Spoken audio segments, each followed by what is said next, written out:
young. I am Samantha Hancox-Li. This week, I want to do something a little bit different. I want to talk about a video game called Hearts of Iron 4. And I want to talk about this video game not just because I play it a lot and enjoy it, but because I think it's revealing. Because I think it reveals a lot about our current situation in the world, the kind of strange era of Trumpian politics, because of a concept I want to call meme politics, a conception of politics as aesthetic and simplistic. And I think Hearts of Iron is a good way to talk about meme politics for a couple of reasons. Number one, it's quite popular on the right. Hearts of Iron has a relatively disturbingly right-wing reactionary fan base.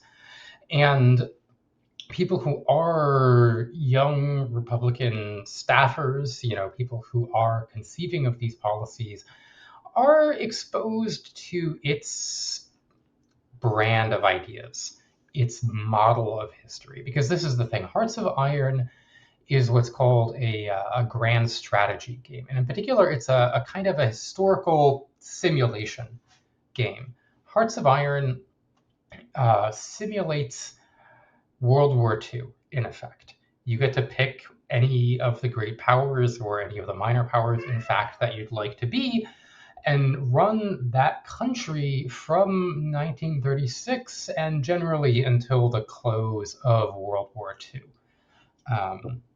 So it is not, people play Fortnite or whatever, and people don't think Fortnite represents the state of infantry combat on the modern battlefield.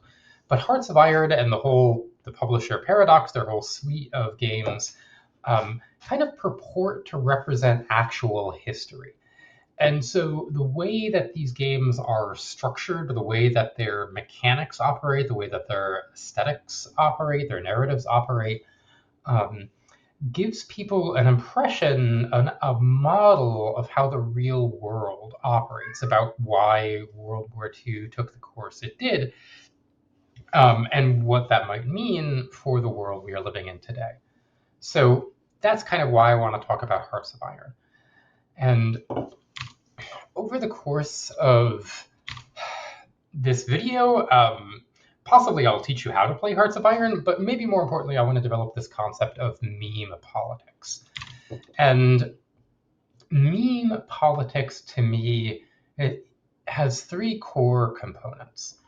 Number one, in meme politics, every policy kind of does what it says on the tin, right? If you announce a big policy that says the Onshoring Jobs and Manufacturing Act, and you make a lot of noise about how you want to onshore jobs and manufacturing, and you put out a lot of pictures of factories and workers, then ultimately you're going to onshore jobs and create manufacturing. Meme politics means denying that society is a complex and often inscrutable machine, right? Meme politics means that politics is straightforward and that achieving your goals is straightforward. And most importantly, that people aren't recalcitrant, that there aren't opposition forces that get their own say in the course of events in society, that society isn't composed of many different competing interest groups, all of which will take action on their own terms.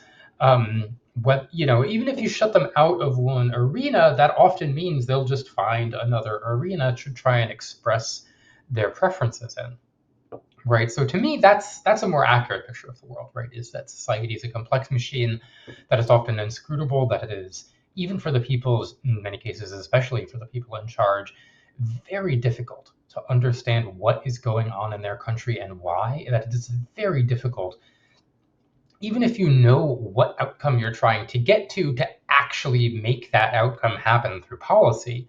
To me, these are all difficult problems.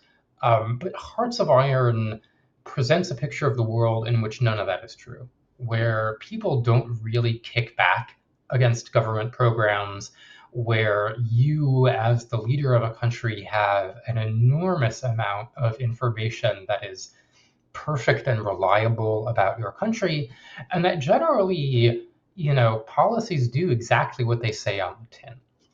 And I think that this whole model of politics is kind of at the heart of what we are seeing with Trumpism, with Trump too, especially, is this backing away from the difficulties of the world, a refusal to grapple with the difficulties of the world, and a retreat into this idea that you can announce a policy initiative and make a big show of it, and by kind of memeing about it, you'll bring it into reality. But anyways, enough of the background about why I'm talking about Hearts of Iron today. You can also just be along for the ride because you're interested in Hearts as kind of a cultural touchstone on the right and you want to understand what people are talking about. I don't know. Regardless, that's where we're going. So the other thing I want to note is that this episode is going to be a little bit different in that the video may be highly useful. I'll do my best to explain everything I'm talking about on the audio track, but it may be a little bit more helpful to look at the video to see what I'm talking about, because I'll be sharing my screen from Hearts of Iron. So here we go. Now here's the starting screen for Hearts of Iron. As you can see, I'm going to go into single player game. Technically, you can start in January 1936 or August 1939, but nobody starts in 1939, and that start date isn't really well supported anymore, so the game functionally starts on the 1st of January 1936. And as you can see, you can pick any country in the world as of 1936 and play as that country. Obviously, there are the majors, like France, the United States, Germany, Japan, the Soviet Union, etc. But if you want to, you can play as some obscure state, right? You can play as Argentina. I believe Argentina these days has a route, an alternate history route that you can go down where you conquer South America in the name of indigenous rights. That's the other thing I should note about Hearts, is that Hearts is an interesting game in that it is torn in many different design directions. On the one hand, it wants to, in the standard run, simulate the actual course or model the actual course of World War II. On the other hand, it wants to give players the freedom to take their game in completely different directions, to go down various alternate history routes that they think are interesting. Right? You can play as the United States and become communist, join with the Soviet Union, right? You can play as Great Britain and allow Oswald Mosley to take power and become a new fascist empire. And as we'll start to see, these two design imperatives tend to pull in very different directions. And I think exacerbate the meme politics aspects of Hearts of Iron. But regardless, we're going to play as Japan, because I know Japan better than many of the other countries, and I'll have an easier time explaining how certain things happen, and it's a good showcase of the meme politics. So here we go. We are playing as Japan. Historical AI is on. Iron Man is not on. Here we go.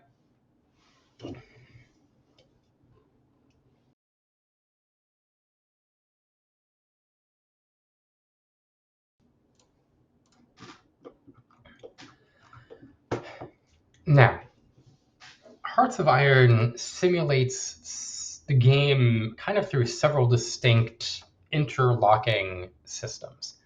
And I'm going to start with a political simulation of the game, where, as you can see, there's this little picture right here of Hirohito, who is your national leader as Japan. He gives you a bunch of effects, as you can see, gives you plus 60% stability, a bunch of other stuff that's not important. But it's important to understand that you're not playing as Hirohito. In fact, you are not playing as any one person in particular. You're playing as something more like the spirit of the nation. And as the spirit of the nation, you can send your country down many different paths, political paths, kind of arbitrarily. Um, and so that usually starts with the focus tree, which is kind of the fundamental political simulation in Hearts of Iron. And it's where meme politics shines through very clearly. Um, so right here, I can go down the historical route, which is to purge the Kadoha faction. Um, and that will kind of lock me into the historical route that Japan went down. By I have another item on the focus tree here, the Marco Polo Bridge incident that'll start a war with China. I can have a couple of different ways of starting wars with Great Britain or the United States, but I can also go down a completely different path. If I want to, uh, I can go down this route, the unthinkable option. Um, and it's called the unthinkable option, obviously, because it never happened in actual history. But that'll take me down the communist path, in which we will ally with the Soviet Union, and a communist revolution will happen in the country, and this will start a civil war, and eventually, if you're good, you'll win the civil war as the communists, and you can suddenly be Red Japan. Um, but there's no, how to put this, there's no underlying simulation of the political forces in any given country. Not really, right? If I want to be communist Japan, I just click this national focus with just a nice little hammer and sickle and a red star on it, and that will start to make my country more communist, right? There's no question of like where do the communist revolutionaries come from, right? Who are the student leaders or the trade unionists or the syndicalists or the infiltrators from Moscow? None of that really matters. It's just a button on the focus tree that's going to make this happen. I could equally make democracy happen by going down a different path. Um, I'm not going to spend too much time on the focus tree because there's a major Japan rework coming that's going to kind of change around Japan's focus tree in a lot of ways. So I'm not going to get too gritty into how the Japanese focus tree works. Um, but here, for example, are some other striking examples of meme politics, right? That there's a button here that says National Research Policy. And the text is government support and control of our research institutions will allow us greater flexibility and productivity in our R&D programs. And the effect is that you gain one research slot. Now, it's very striking that in this game, having a national research policy is as easy as saying, I want to have a national research policy. Right? What are the underlying social determinants of technological change? They don't really enter into it. It's just, okay, well, here's a little picture of a little beaker, and you click it, and you wait 70 days, and then suddenly your country is just that much more productive when it comes to research. Okay, so the focus tree, the other major aspects of politics and Hearts of Iron are events and decisions, where decisions are various kinds of actions you can take that expend a slowly regenerating resource called political power. There's not really the decisions mechanic can be pretty impactful. Like right now, I could theoretically leave the naval treaties that are operating in this time period again by clicking the right button. I'm not going to do too much with decisions right now, but that's another major way you can influence your country. And then, of course, there are political advisors.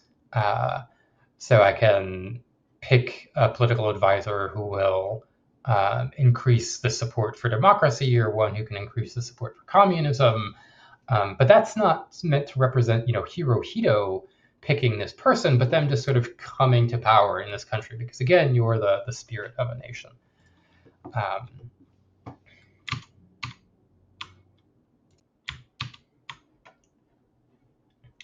Okay, so I've talked a little bit about the politics side of it. The next thing to talk about is the industrial side of it. Because Hearts of Iron is a game about politics, it's a game about industry, and it's a game about ultimately about war and conquest. Now, the development of industry goes through factories. There are only two kinds of factories in Hearts of Iron. There are civilian factories and military factories, and that is it. Um, and the only thing you can really use civilian factories for is building war infrastructure, building trading for natural resources, and building military factories. And how much civilian factory, how much manufacturing power you have to play with is determined by your civilian factories, plus what is what's known as the consumer goods factor, where some percentage of your factories are devoted to producing consumer goods. Um, and what's interesting about this is that consumer goods are a total loss. From your perspective, consumer goods just disappear and evaporate into the ether. Um, and so your only goal here as a player is to get your consumer goods factor as low as possible. You want to have as few goods flowing to your civilian economy as you can possibly manage, because it gives you literally nothing. It has no effect on your state power. It has no effect, again, and this gets back to the idea that the people kind of don't matter. That how happy they are doesn't really matter in this respect, anyways. They're not influenced by how many consumer goods they're getting. That this has no impact on economic growth, on your financial system, on the balance of power between different parts of your society. No, consumer goods are just a total dead weight loss for you. So I am going to start by building some military factories because we are not really going to try and do a peaceful buildup because that doesn't work very well in Hearts of Iron. Conquest works much better. So you have factories, you can build factories. Some of your political focuses will give you factories. But unless you're a real super major like the Soviet Union or the United States, most of your factories are going to come from conquest. That's how you're going to get more stuff, basically. Uh, the other half, the industrial side of things, is research. And again, research is something where you just have total power to arbitrarily select what you want to happen, and then it will happen on a regular time frame. So, for example, here is the air research screen. Um, and I could start by researching an interwar large airframe. This is like basically a four-engine bomber. Like a B-17, which is basically what this. Or actually, I think the interwar large airframe is like the B-10 for America. Then there's the basic large airframe, which is a better four-engine bomber, and finally you get down to Bomber 3s, the improved large airframe. And in the United States, in actual history, what this corresponds to is basically the B-29. This is a four-engine bomber with a 2,000-kilometer range that can fly out and deliver an enormous amount of strategic bombing to other countries. And I could probably get that researched in about 3 years if I wanted to. Right, I would have to research a couple of other technologies before it. But all I'd have to do is devote a little bit of research time to it, and I would be assured of getting the outcome. And this is strikingly different than the actual course of development. As Phillips Payson O'Brien notes, only 3 countries even tried to build four-engine long-distance bombers during World War II, and only 2 of them succeeded. The Germans spent most of the war trying to build a long-range bomber that could go and bomb Britain and theoretically even America. They were quite interested in the subject. They spent an amount of money on it that's about equivalent to the Manhattan Project, right? These were enormously expensive projects. It never worked. They could never make the four-engine bomber work. The British produced the Lancaster, which was pretty decent, and only the Americans were able to produce these things in any quantity, and it was the most expensive weapon system of the war. We spent more on the B-29 program than we did on the Manhattan Project. But in the hearts, that's all kind of boiled down to a couple of clicks on a research tree, right? Do you want to make some kind of technology happen? Then it's very straightforward to make technology happen. You can actually see all the possible future technologies laid out ahead of you, and it's just a matter of telling your scientists, go make that work, and they will go and make it work. In any event, we're not going to be building any kind of air force as Japan for a long time. We are going to start with artillery, because artillery is how we are going to win the war in China, which is, by the way, what we're going to do here. Quite amusingly, the actual best route for Japan is to just do what they set out to do, and just why would you not win the war in China instead of winning the war in China? Anyways, so we are going to start by doing some industrial research and some engineering research. Again, that'll just automatically make everything better for us in kind of a straightforward way. So that's the industrial side. Then you have the production side, and here is a display of all our military and civilian, or all our military production lines. I am going to skip over a lot of very tedious stuff about getting these all sorted out, and the Navy in particular I'm going to be spending very little time on because it's a very tedious subject in this game. But as you can see, basically we're going to be producing some infantry equipment, some support equipment, some artillery, not tanks, because we're not going to actually need tanks to conquer China. And this is, again, a level of perfect apprehension and perfect information that it was, in practice, very hard for wartime leaders to get. Right, I can tell exactly how much industry is being devoted to infantry equipment, how much it's producing. I can tell exactly why it's not as efficient as it could be and what I have to do to make it more efficient. So this is, again, a relatively simple sort of production, and again, a very linear view of the economy, where you have, okay, there's the civilian economy, which produces military factories, and military factories would produce military equipment. And it's a very nice linear line, as opposed to, again, the bizarrely entangled, complicated economy of the modern world.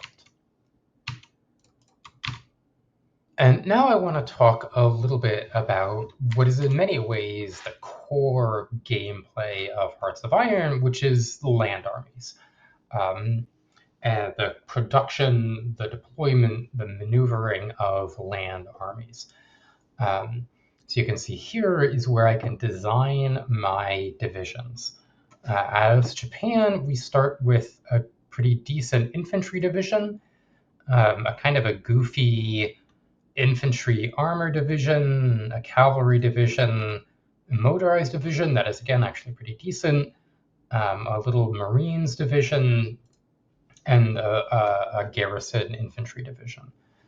Now, what you can do in Hearts of Iron is design your divisions down to the brigade level, down to the battalion level, according as they put it. You can design, you can choose, how do I want this little unit of military power to be composed?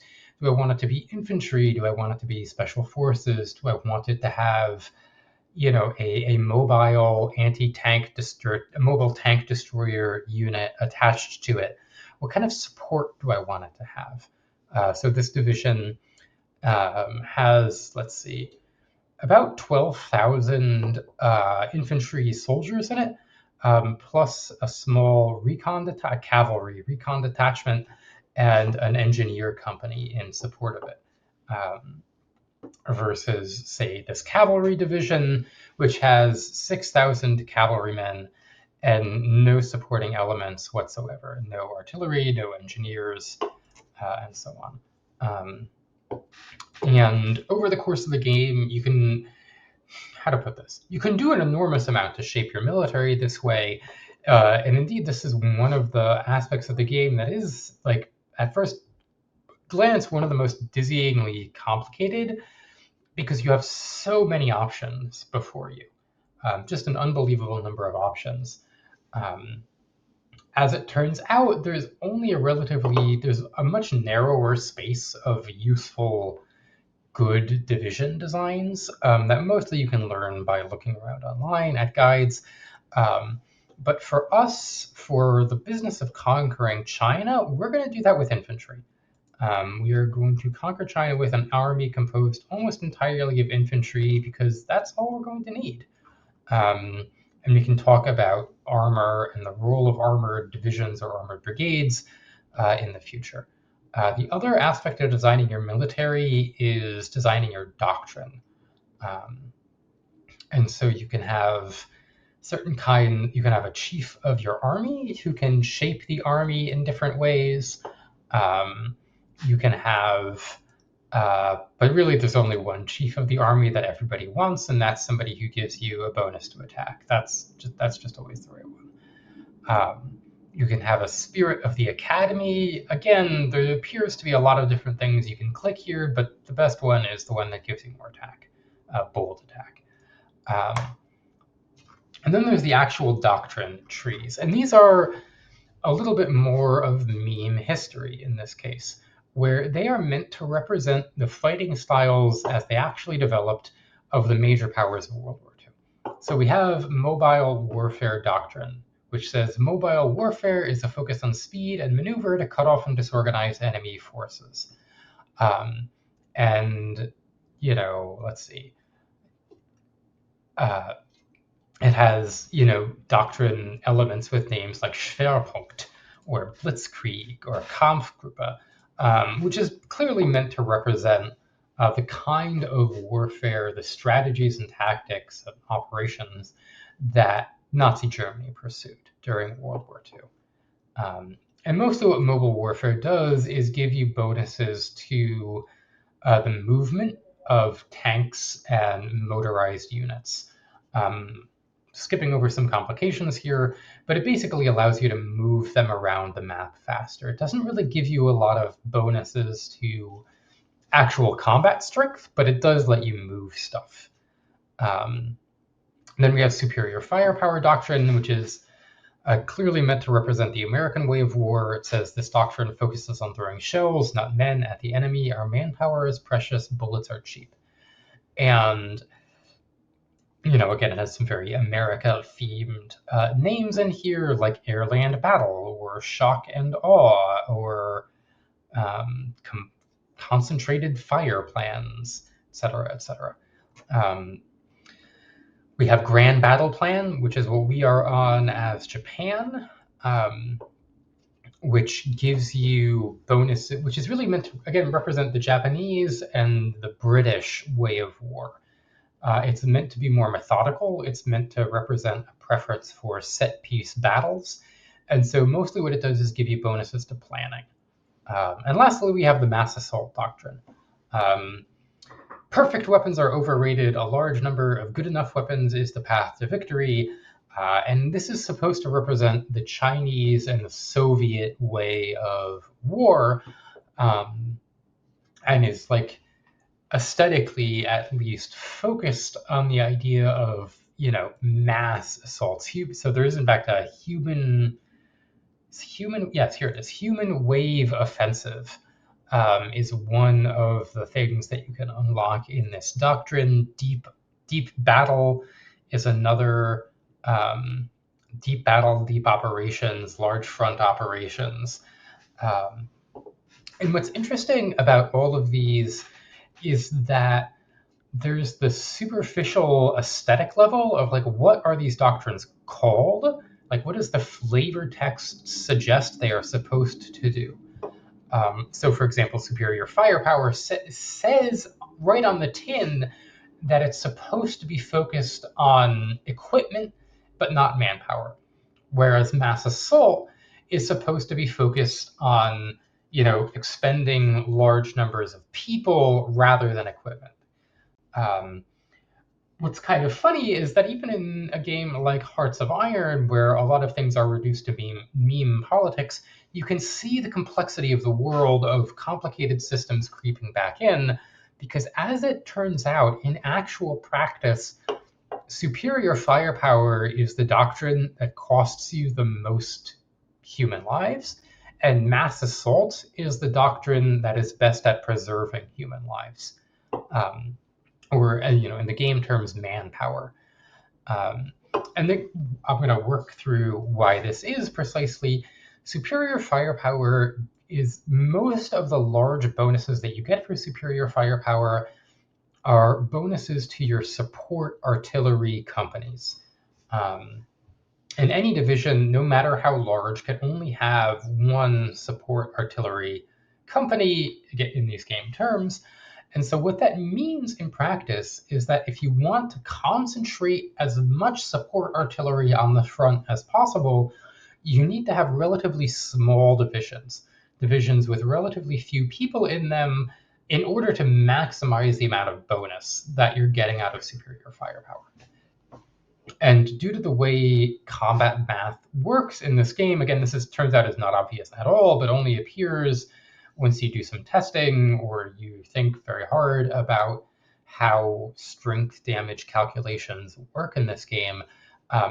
Skinny divisions, even if they can throw out a lot of firepower, they take proportionally more damage. Not proportionally, but they take in absolute terms more losses than very large divisions, right? Even if the divisions have the same total number of people in them, right? If you have one very large division and three small divisions that each have 1/3 the number of manpower, and they both take the same amount of, the three divisions and the one large division, if each pile takes the same amount of damage, the skinny divisions will wind up losing more people.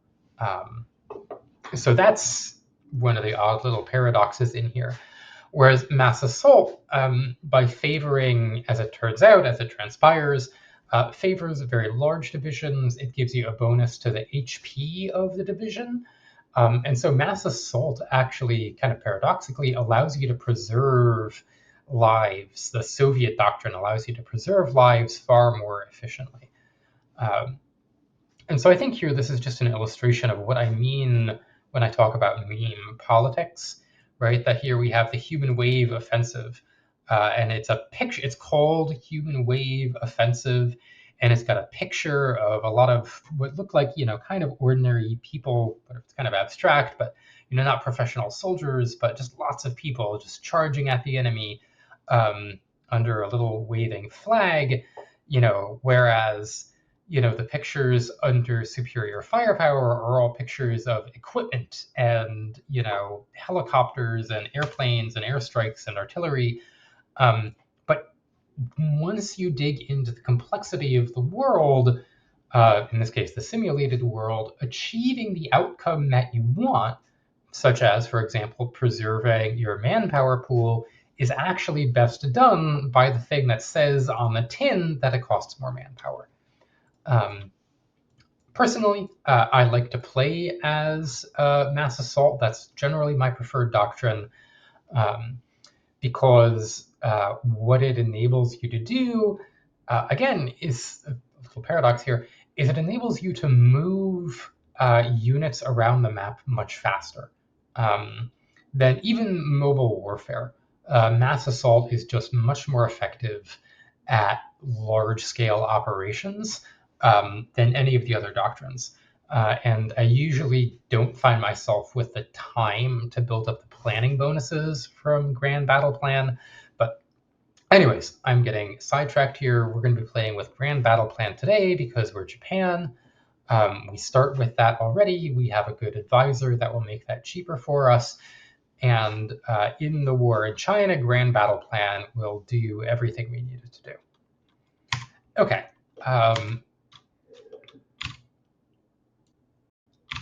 Okay, so a little time has passed. We've completed our first step on the focus tree of purging the Kadoha faction. As you can see, that's kind of cut the options on the focus tree way down. Um, and what we're going to do now is first go down a little bit of the economy branch to get, we're going to do guide the Zaibatsus. Um, what's kind of interesting is that historically speaking, the Zaibatsus were large industrial, financial, economic conglomerates that had enormous influence in Japanese society and were kind of like a continuing problem for the government to work around because these groups could offer you a lot of resources and a lot of support, but also could be a real problem for you. Um, and so, like, as a faction within your own country, they were like, they had their own ideas. They had their own inner force about what they wanted to happen. Here, though, I'm just going to click a button that says Guide the Zaibatsus, and it's going to give me more civilian factories with which I can build more military factories, and it's going to give me a couple bonuses to industrial output. Boom, meme politics. So we're going to go down that road until we can increase our research, because research is very important in this game. We're going to grab a couple more factories from this nationalize the war industry, which obviously nationalize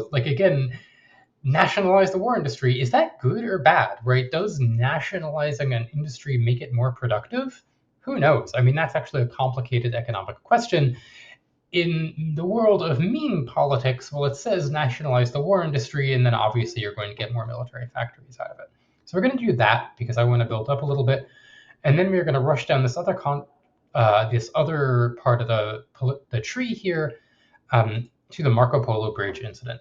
And again, what's fascinating is that in actual history, the Marco Polo Bridge incident was concocted by low-level Japanese officers in the Kwantung Army, which was their occupation army in Manchuria, kind of on their own initiative. They wanted a war with China. They believed in a war with China, which makes maybe seems a little bit odd to us that like war is a thing you can believe in, but they believed in war. And they concoct this incident in order to make it happen, basically without direction from Tokyo. But in the game, I, as the player, because I am the spirit of the nation, have total control over when this is happening.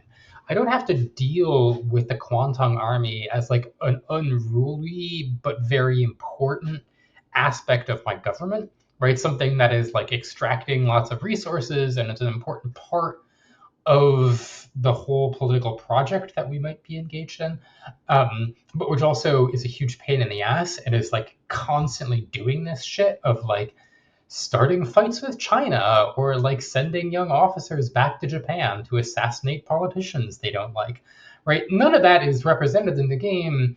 They're not a problem for me. They're just a little bit of flavor that we use on the course of Japanese history here. So anyways, we're going to go down this part of the tree, economy, then we're going to start a war with China, and then we are just going to go ahead and win that war with China, easy peasy.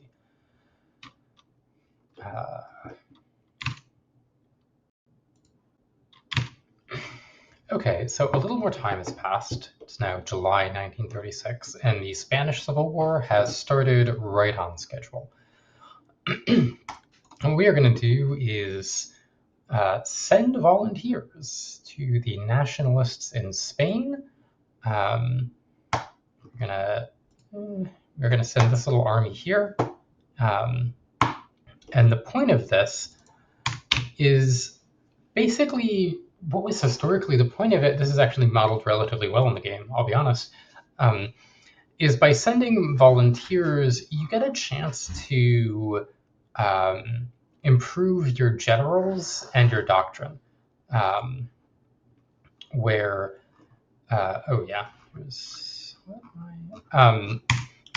you can improve your generals and your doctrine by fighting in the Spanish Civil War. You can historically, this was a place for the Germans in particular to like test out a lot of their tactics, their ideas, for example, about like air-ground teaming and the role of the dive bomber, the role of tanks. For our purposes, it's not so much a testing ground. We're not really going to be testing anything here, but rather we'll be able to gain experience for our generals in some traits that will be extremely useful to us later when we are conquering China. And so, yeah, Spanish nationalists, get ready for a bunch of Japanese regular army to show up and fight on your side for some reason. The other things going on here.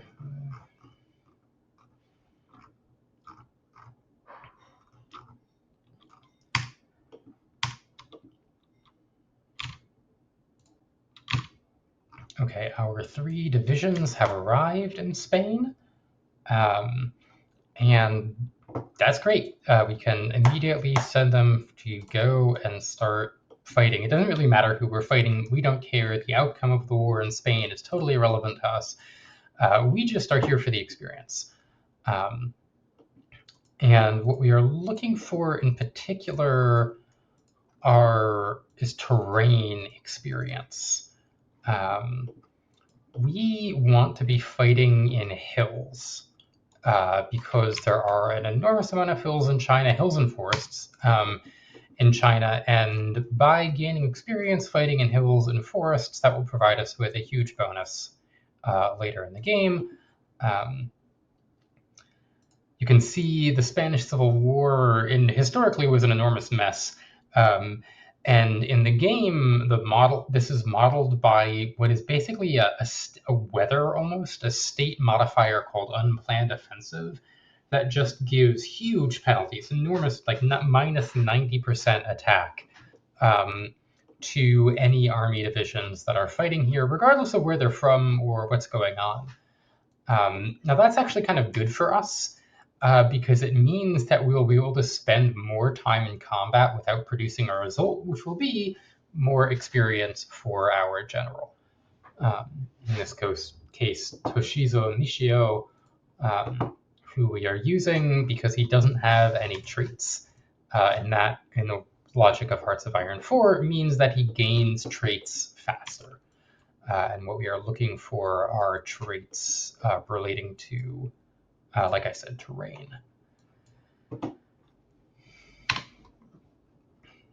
Our units have arrived. They need a minute to recoup their organization because they just got off the train, I suppose. The boat from the other side of the world, and then the train, and nobody around here speaks the language, and they need to recover a little bit.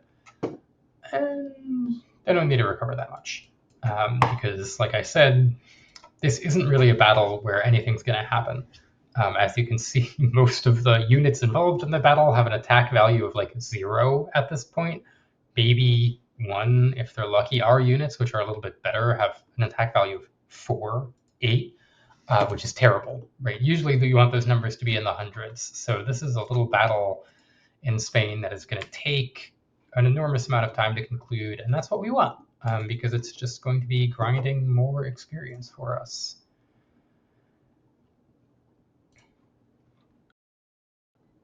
So I'm going to put artillery.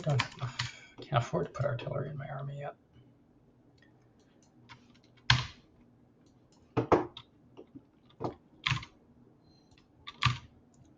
As you can see, it is now November 1936. We are still fighting over the same little hill in Spain, which is great for us.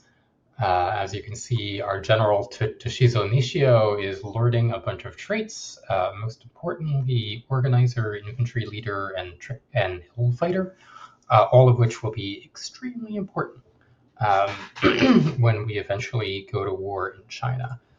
We're going to finish fighting over this little hill, I don't know, maybe in another month, and then we'll move on to the next totally inconsequential hill.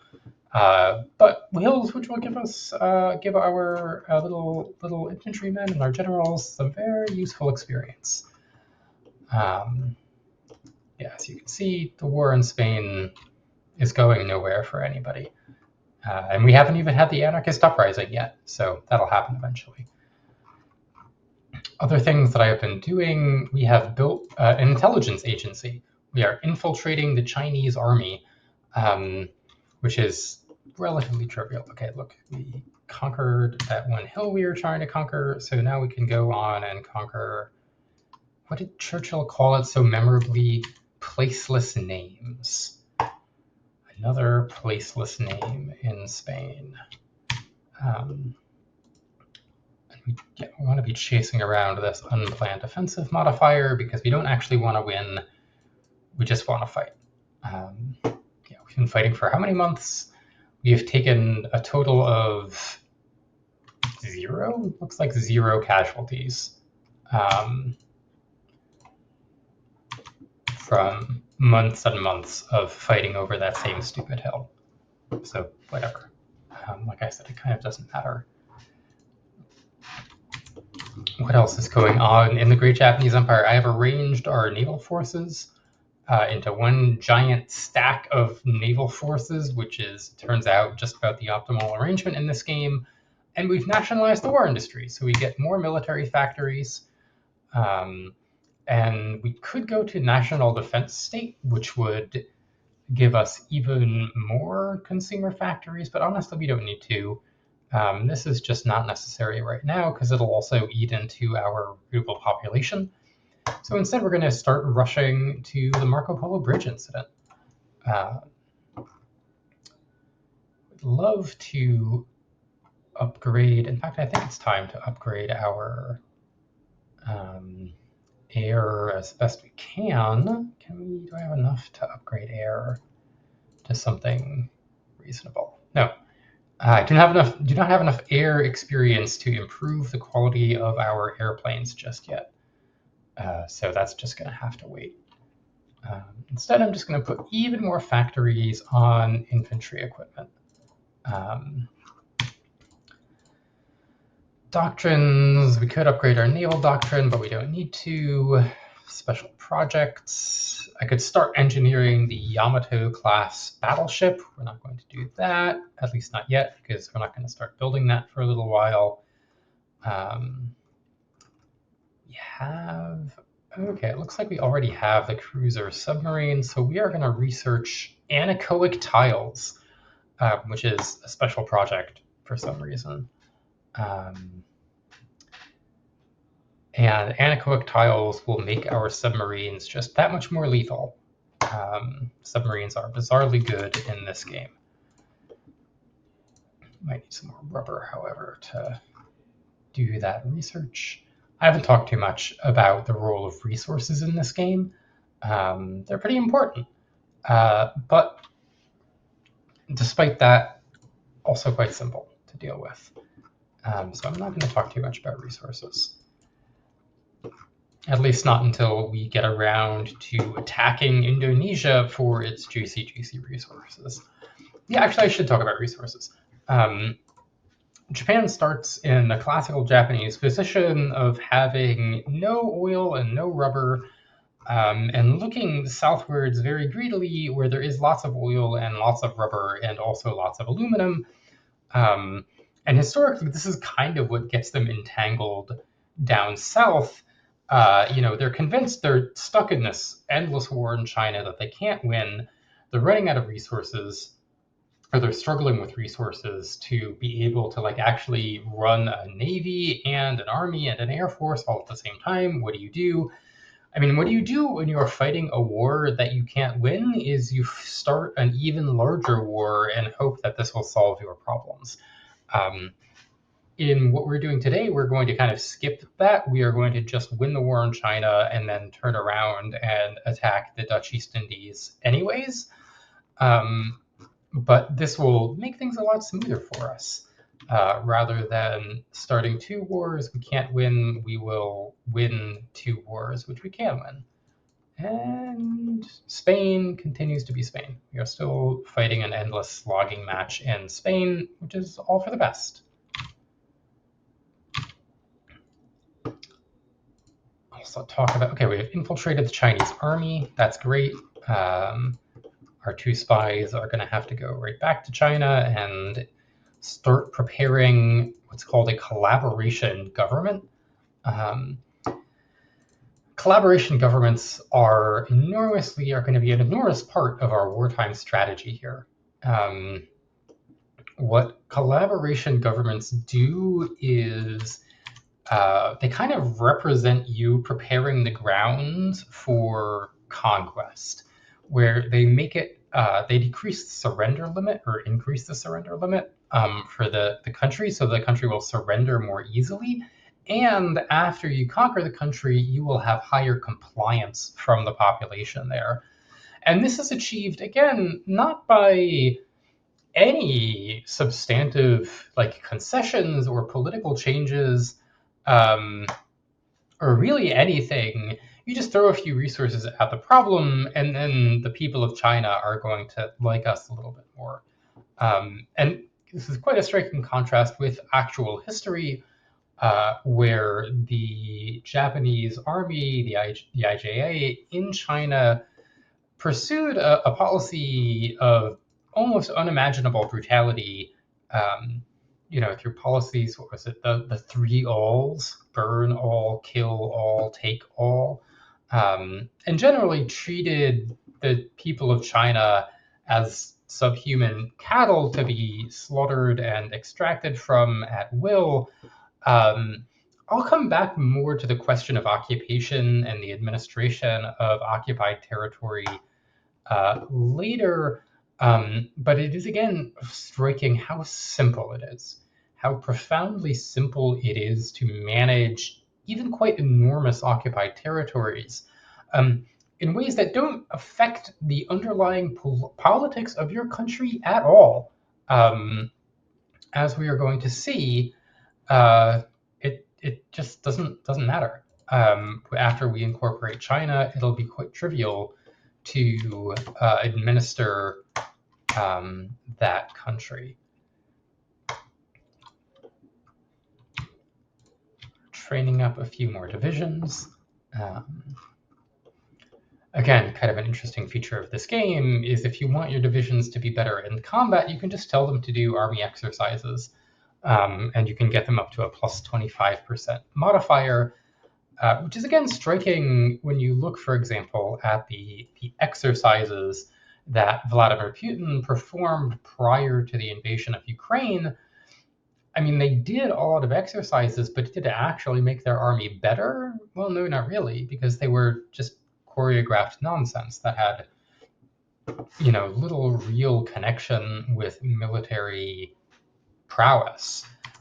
Whereas in Hearts of Iron, well, obviously, if you tell your troops to train, then they train and they train well, and all of that experience, it translates directly onto the battlefields of the future.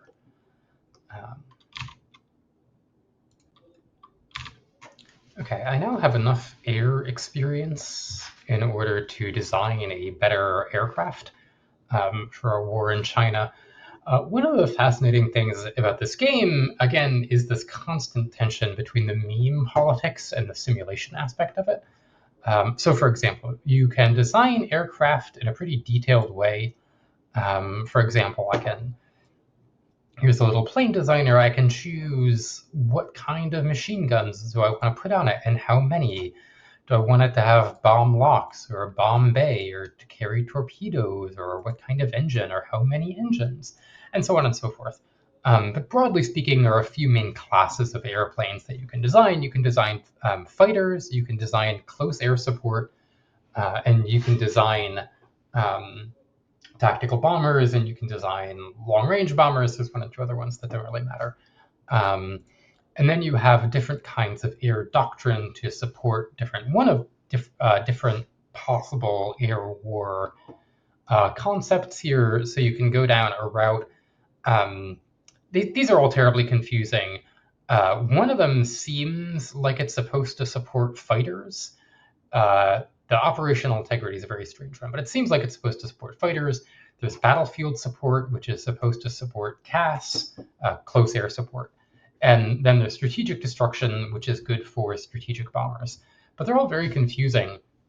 And once you dig far enough into the systems, you'll eventually realize that the optimal doctrine for fighters is the one that says it's for close air support, because the way bonuses to close air support work, you can build fighters, give them bombs, set them on the close air support roll, and they'll get ultimately much higher bonuses than they would get than if they were set on the air supremacy roll. So it turns out, once you dig through the interlocking systems of the game, that fighters with bombs on them are more powerful than fighters without bombs on them. Funny how that works out. But in any event, we are, and that just shows the difference between the superficial. Oh, do you want to do air supremacy? Then you should build fighters, and you should make them perfect little fighters, and you should pick the doctrine that says on the tin that it supports air supremacy. But the actual complexity of the game world in this case tells you that's not actually the case. What it says on the tin and what it actually does are two very different things.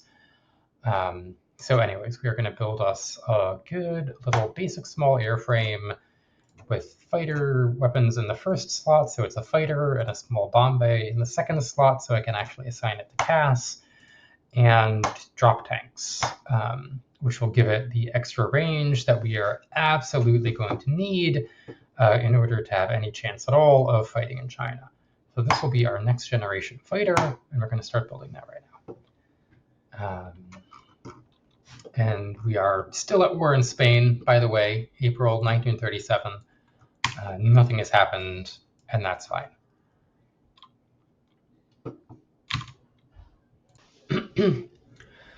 Okay, we have completed the Marco Polo Bridge incident, and they will pay for this.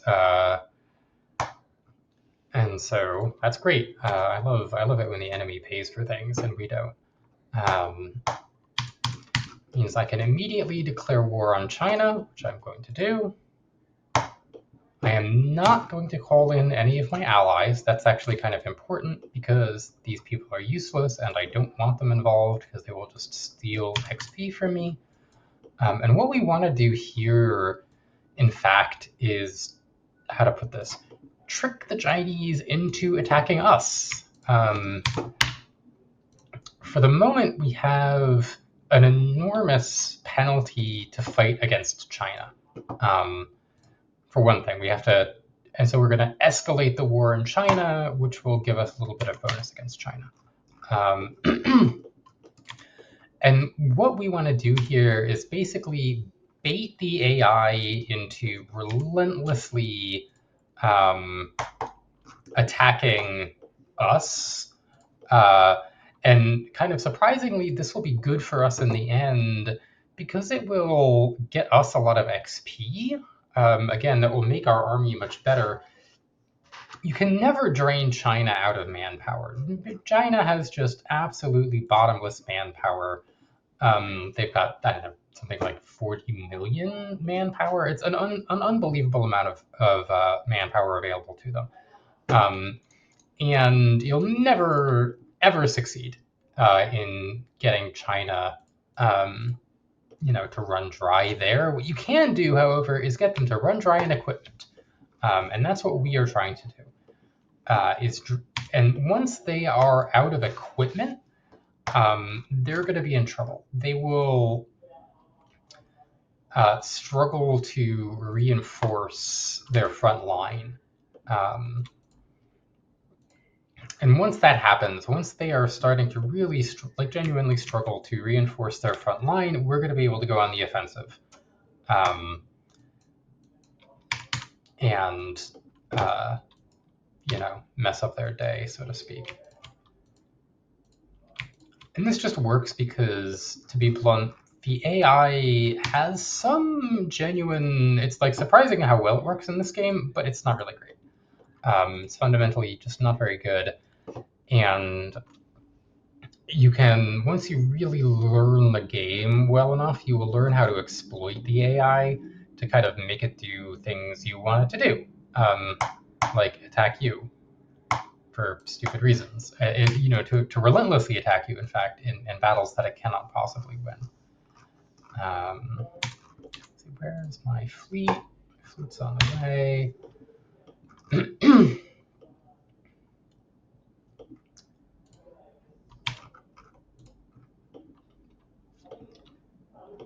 fact, I'm going to take a moment to see, is there anybody out here? Okay, I'm going to launch a little bit of a naval invasion. That will hopefully give us another little front to bait the Chinese into attacking us, basically. No, I do not want anybody to join my war. I'm going to have as little other participation in the war as possible.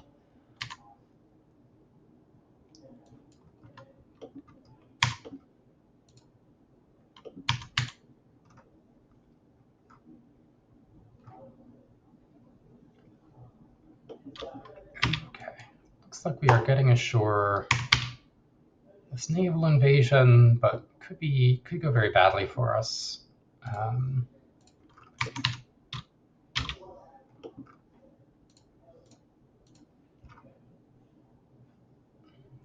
an airbase there, so I don't really need more.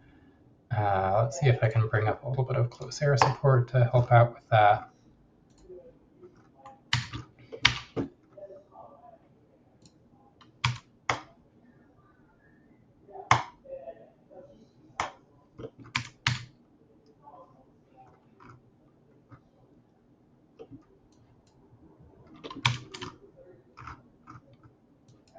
Okay, good. Looks like they are attacking us just the way we want them to. Big question is whether we're going to be able to get on shore here, or whether I just sent all these Marines to die, which might have happened. We'll find out.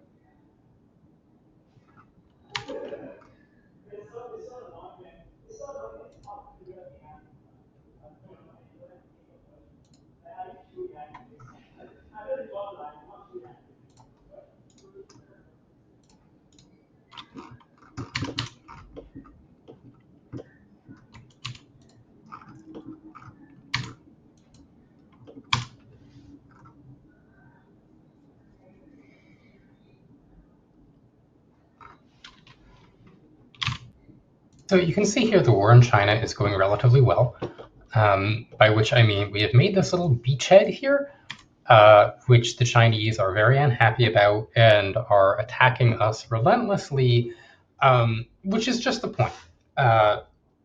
This is a beachhead. I'm not actually, historically speaking, the Japanese did quite a number of naval invasions along the coast of China. In order to try and create encirclements. I mean, really, it's unclear what their overall war strategy was, like how they ever thought they were going to get the victory here. For us, the victory condition is these people are just going to keep on attacking us for a long time. And as you can see, we're already at 80% on Hill Fighter. And our general over here is gaining, who is this? Harukichi is gaining Ranger, which is the forest trait. And at some point, we'll trade these two guys out so that by the end of this, they'll each have Ranger and Forester. And where's the menu to show you this? So they're each going to have Ranger and Forester. Ranger gives you a bunch of bonuses in forests. Hill Fighter gives you a bunch of bonuses in hills. And together they let you take this trait Adaptable, which gives you a 30% terrain penalty reduction. And the way that works in this game is that you can see in combat, each unit has a base attack value that is then modified by a bunch of stuff. By experience, by supply, by experience, by supply, by entrenchment, by terrain, by country, by commander. And functionally, these are all percentage modifiers. The math is very obscure on the face of it, but what is actually going on here is that these percents are all multiplied together to yield a final percent modifier that is applied to the base value of your attack. And so in practice, what that means is that it's really important to get rid of negative modifiers. Because even if you have a very high positive modifier, your negative modifiers, when they're multiplied together, will take in absolute terms, a very large amount out of your attack power. So reducing terrain penalty is incredibly important in this game, because it just makes your divisions much, much stronger. So that's our program here. Is basically we are training our generals to be very effective at fighting in the terrain of China, which is mostly hills and forests. We are gaining XP, which we'll put into our doctrine, which will eventually give us some very nice bonuses. And we are working off this very painful penalty. Let's see, where is it right now? The Marco Polo Bridge Incident National Spirit is giving us a minus 30% attack against China, which is quite large. And so we have to work that off. And once we've done all of this, we will be in a position to destroy China, not really by doing anything fancy, but simply by having divisions that are going to be so much better than theirs that we're going to steamroll right over the top of them. You'll note that this is, from a historical perspective, basically what the Japanese thought they were going to do. In China, like the thought was, well, these Chinese, they're totally disorganized, they're weak, they're the sick man of Asia, and we're just gonna run right over the top of them because we're better, because we are superior in fighting spirit and national character, and et cetera, et cetera. And functionally, that's what we are about to do in Hearts of Iron, which is surprisingly kind of the model for a lot of countries. World War II hasn't properly started in Europe yet, but if I was playing as Germany, what do? Well, you go down the historical route and you annex Austria and you annex Czechoslovakia, declare war on Poland. You can knock out France pretty easily. France is kind of made to be knocked out in this game. And what do you do when you go to war with Russia? Well, you got to do some really big encirclements, capture or destroy as much of the Red Army on the front line as you can, and then just drive to Moscow. Usually you'll have to drive a lot further than Moscow, but if you can get to Moscow, usually that's because the Soviets are just totally tapped out. They have nothing left in the tank by the time you get to Moscow, and you can just kind of slog your way to the Urals from there, and they'll surrender, and you'll own the Soviet Union. Which again was that's the game plan, right? That's what the fascists were trying to do, and this is the game that functionally enables you to do that. So the only thing that's a little fuzzy here is our fuel situation. You can see we are running out of it. So I am going to need to cut down on my Navy fuel consumption pretty substantially if I'm going to get this under control at all. Probably just bring you back to port, and hopefully that'll get us into positive fuel balance. If it doesn't, we may have to, break down and start importing oil from somewhere. Did I get away with 2 submarine groups patrolling the high seas?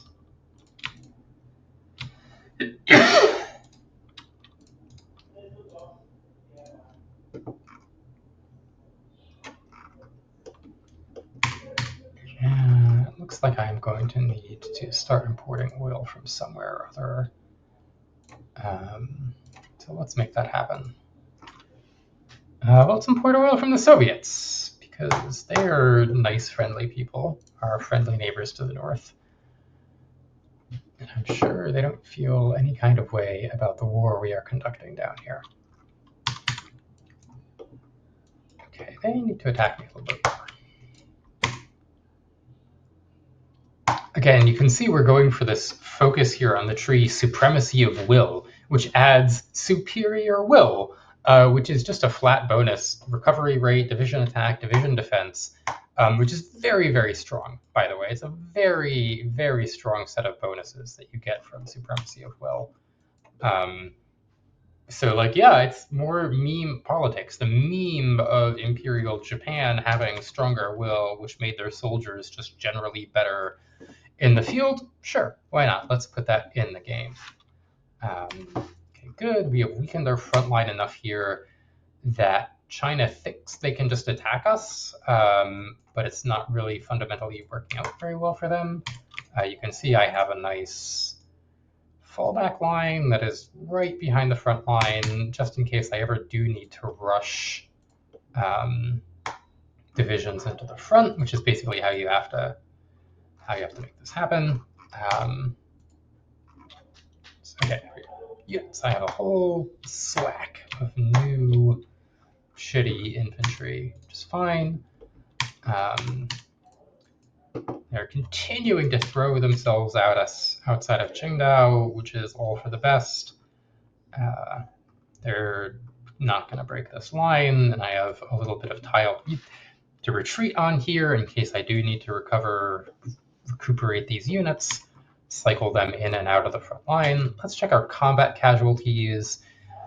We have taken 5,000 casualties. The Chinese United Front has taken 197,000 combat casualties in the war so far. So I would say things are going pretty well. We are achieving our war aims, and yes, escalate the war in China. Which is, again, just a political decision that you can take that will make things better. It'll just work off your debuffs, increase your attack. Wars are generally easy like that, where you just choose to escalate and it makes all your divisions stronger. So, okay, I'm going to skip forward ahead in time a little bit because, like I said, I've told you what I'm about to do, and I'm going to go do it. 30th March 1938. Don't quite have all the traits that I would like on my generals yet. I think it'll be okay. We've worked off all the debuffs from the Marco Polo incident. We can click this button that says Ichigo. That will give us a plus 20% attack bonus against China. What I'm waiting around for at this point is I would like to improve my land doctrine and make sure that these all have max planning. Yeah, we're basically at max planning. I'm going to wait a few days, improve my land doctrine, and then I think we're going to get ready to go. You can see here a lot of these divisions, those little orange bars that aren't quite full, suggest that tells us these divisions are not at full strength. What that means is that they don't have either equipment or manpower. In this case, it's likely equipment. They're probably fine on manpower. Again, it's China. But they're going to be short on equipment, which means it's going to be pretty easy to run right over the top of them, which I'm going to do. Okay, I have enough political power to hire this guy, who makes it easier to improve my doctrine. We're going to unlock this, which increases our planning, increases our organization, and increases our breakthrough and soft attack, all of which are going to be very good. I mentioned earlier I like to play mass assault. Probably the biggest drawback with mass assault is that most of those first ticks on the doctrine tree are terrible. They give you absolutely trash tier, useless, totally useless stuff. So you just can't. You just can't do it. If you're in a hurry, if you actually need to get anything done in the short term, it's totally pointless. And we do, in fact, need to get stuff done. So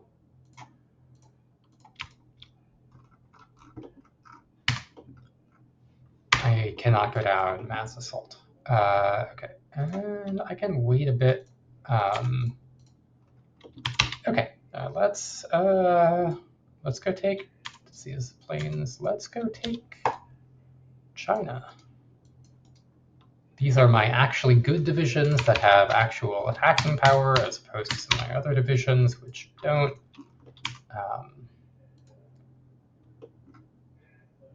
can I trade with the Soviet Union? Please, I would like more oil to keep my Air Force flying. As you can see, we have nice little green bubbles that tell us we are making progress here. Still hanging on to this little peninsula here for totally very good and strategic reasons.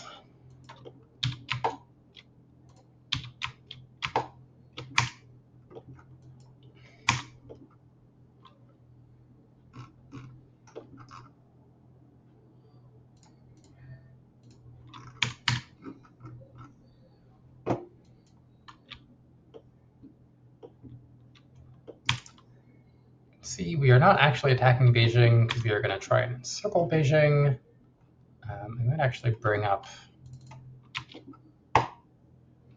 these. Bring up these motorized divisions to help out with that. But this is going to take a minute. So we might have to skip ahead here. Okay, so you can see what has happened here is that we've broken through Beijing. The Chinese forces are in bad shape. You could see that the little green bars are all down near the bottom, which basically means they're out of organization. Which means their ability to fight, they still have equipment and manpower, but they don't have cohesion, so they can't really stay in the fight at all. And we are just, since I only have an infantry army, I don't really have the speed necessary to do big encirclements here, which is unfortunate because big encirclements are kind of what you want. They're really nice. But I don't have the speed for it, so we're just going to have to steamroller these people. You can also see that I have succeeded at preparing another friendly government to take charge of China, another collaboration government. We are just going to keep on doing those because they're really important because practically speaking, what happens is it's usually kind of easy to conquer these parts of China. Conquering the interior parts of China, there's no supply whatsoever. It can be very grueling to do it. Historically was the Japanese experience, and that's well modeled in the game. But we are able to avoid that problem, mostly via, this little bit of magic. So I am going to just set this general. We are actually out of planning. I would set him to just go. Okay, we're on a professional officer corps, and let's go with flexible organization, or decreases our org loss when moving. That's always good.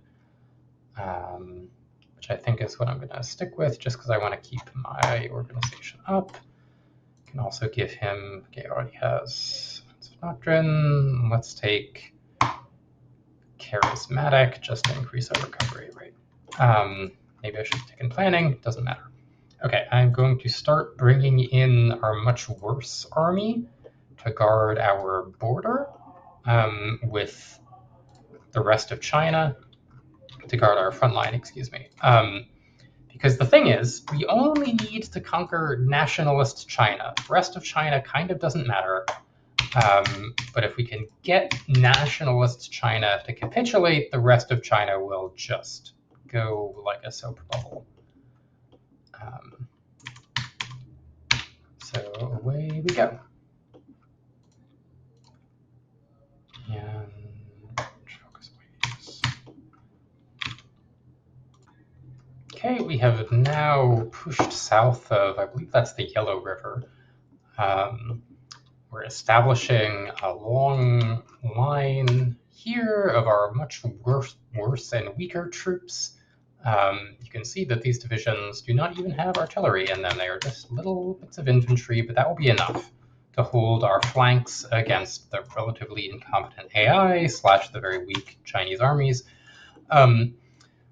We have 12,000 dead on our side, 1.2 million on their side. Things are not going well for for China. Communist China is sitting this one out for some reason. Can't imagine why. But we are continuing to, we've gotten some encirclements. I said earlier we weren't going to get encirclements. That was a lie. We have a few encirclements.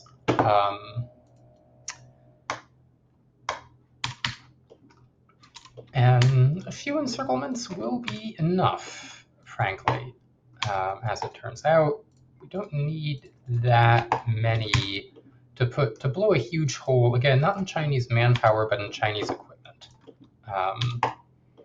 which will be basically unrecoverable for them. Yeah, as you can see here, I'm technically at war with Shaanxi, totally irrelevant to push into them.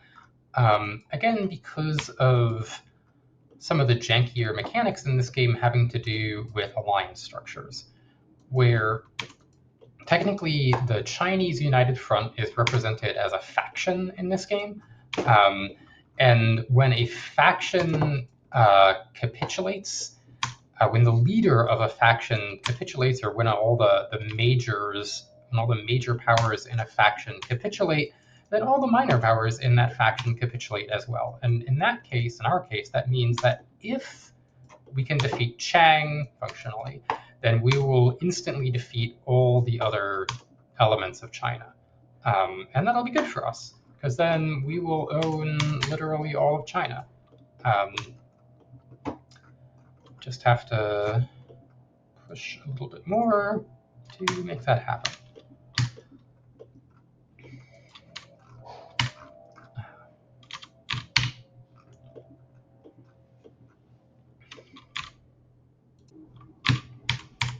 Okay, as you can see now, the Chinese front line is basically collapsed. We are pushing down into the Yangtze. I believe this is the Yangtze. We've taken Nanjing. And functionally, the Chinese can no longer hold their front line. They're holding it here in these places where it doesn't matter. But down here, where the actual heartlands of nationalist China are, they're kind of at sea. And so we're just going to be able to easily encircle them and continually destroy their army. As it turns out, in this game, oftentimes the AI, rather than building up an army and deploying it in a coherent way, once things start to go bad for the AI, it just starts feeding units into the front line as fast as it can to try and plug gaps. But if it can't plug all the gaps immediately, you can continually work your way around those. And this is... and this will allow you to basically destroy the enemy army continuously in detail. And you can see also that because they're continually retreating and they're continually in battle, they're unable to recover their organization. They're continually disorganized. They don't have time to reorg. So once you kind of get the snowball going, even without tanks, right? I'm not using any tanks. I'm not using any motorized divisions. I'm using a pure infantry army. But you're effectively able to do what we would call maneuver warfare against the enemy, to keep on iterating faster than they are able to respond. And this brings me to to get a little bit more philosophical here, one of the most important and interesting aspects of Hearts of Iron, which is that for all that stuff that I talked about politics and about how to develop your army over time and industry, much of the real skill of the game comes down to this tactical elan, to the feeling through your fingertips, when is the enemy army disintegrating? When can I push and then just keep on pushing, even when I don't necessarily have the strength to hold my own front line in a static way? When can I use this dynamic situation in a way that just allows me to snowball across the enemy before they can respond? And this allows you to take relatively small nations that are weak, nations that are not powerful, and do world conquests with them. Japan is a reasonably strong nation, but we're probably going to finish conquering China by 1939. And you can find on the internet people will take all kinds of other countries, where you can do a Switzerland world conquest. People will do Luxembourg world conquests. As Poland, you can probably defeat the Reich and the Soviet Union at the same time. You can just conquer both of them as Poland if you know what you're doing, um, which I think influences the way people think about World War II, the way that people imagine that it really ultimately was a matter of the operational skill of the generals in question. And if I was in charge, if I just had the ability to move these troops around this map in this perfect, easy way where I can just dispatch, I know exactly where every single one of my divisions are and what their fighting strength is and where they're going, and I can give new orders instantly, which is again not the situation that actual commanders found themselves in. Right, actual commanders in history were constantly beset by the fog of war and the uncertainties and not knowing real fighting strengths or whether a battle was going well or badly. Right, but in Hearts of Iron, all that disappears, and so it lets people imagine, oh, if I was the Nazis, right, I could have won this war.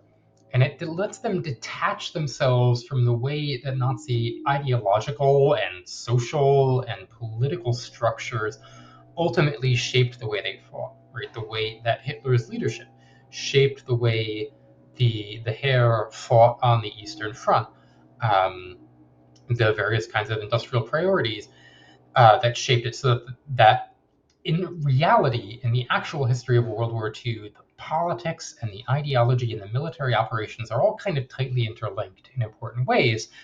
But in Hearts, again, in this world of meme politics, you can imagine that you can have the utmost, military skill and perfectly optimized industry, and also a totally dictatorial fascist political situation in which there's no freedom of press and no freedom of expression, and nobody has any ability to impact politics. Whereas, again, in actual history, it is precisely the complexity of a social system that makes it strong, that makes it durable, that gives all those interest groups in your society the ability to express themselves, to push forward their own ideas, and that creates, in liberal societies, what is often, very much a rough and tumble public sphere, openness to debate that bothers, people of a more authoritarian persuasion, but it functions. It all kind of works in the end in ways that, it only works in fantasy for the authoritarian mindset. Anyways, you can see they've just fed this little cavalry unit straight into the front lines, where it will rapidly be encircled and destroyed by my approaching infantry. Okay, and China has capitulated. Didn't even have to get to Chongqing. Which means, as you can see, that every other piece of China, including communist China, has capitulated. So I can simply take all of this stuff and whatever navy they have left, which is not very much, and it is August 1938, and we have conquered China as Japan. That's pretty decent performance. And to go into a little bit about what effects this will have in the game, I'll start by talking about occupation, where because of the collaboration governments that I performed prior to occupying China, I have 90% compliance from the locals. Now, you'll notice I'm still a totally fascist country that has conquered China in order to extract their resources. We haven't changed anything about the domestic political situation. We just did, a little bit in the spy agency to kind of, I don't know, do some kind of mimetic magic to make the locals like us a little bit more. And now we have 90% compliance, which gives us pretty good benefits in terms of vastly decreased local resistance. And what little resistance there is, like the only effect resistance has in this game is occasionally it'll damage your infrastructure a little bit. But you can, and it'll be a sump of manpower and equipment to man your garrisons. That can get out of hand, but it won't because we have such high compliance. And so basically what means is that suddenly I have dramatically increased the amount of military factories I have available to me. I have dramatically increased the amount of civilian factories. I have a lot of resources now, especially aluminum, which is important for constructing airplanes. Um, Enormous increase in manpower. And this is going to enable me to pretty easily win a war against the British, the Dutch East Indies, and if I want to, the United States. In fact, there are kind of janky ways to easily invade the United States in 1938 and just run them over. Not really going to talk about that right now. Uh, but again, this reflects this idea of meme politics that I've been talking about, where the population of China basically doesn't matter at this point.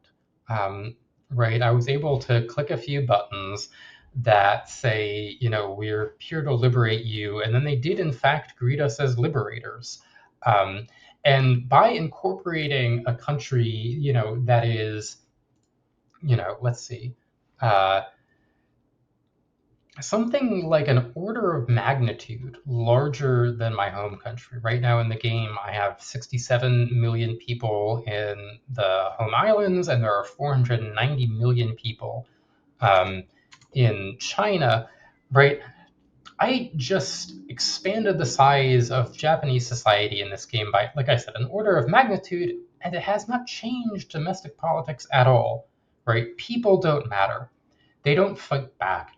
There is no complexity to political systems that makes all this difficult, but the world works the way that fascists imagine that it does, where you can conquer people and take their stuff and then they become subjugated, and functionally, war is good for you.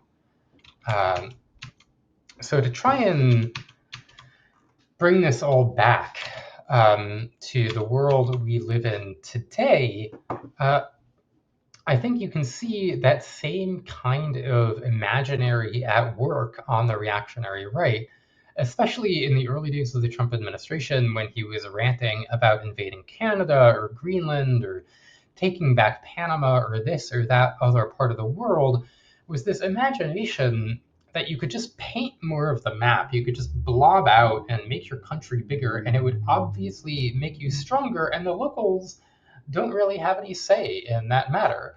You just, and to put it mildly. So I guess this is kind of it for Hearts of Iron today.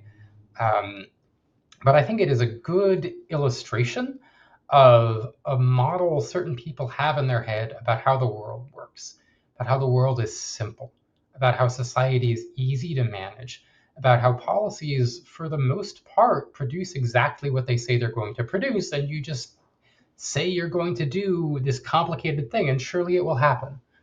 And I think this is at the root of a lot of the flailing of Trump in these days.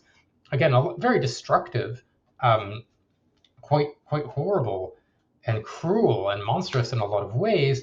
But if you ask yourself, has Trump really been able to accomplish what he set out to accomplish, for example, in economic terms? I don't think he is at all on the road to accomplishing what he set out to accomplish in terms of reindustrializing America and rebalancing trade, because the world is fundamentally a far more complicated place. So, yeah, thanks for sitting in on this special episode of Neon Liberalism, where I talk about the video game Hearts of Iron. And hopefully, we'll be back next week to talk about the world and all its complexities. Thanks for listening. This is Samantha Hancox-Li.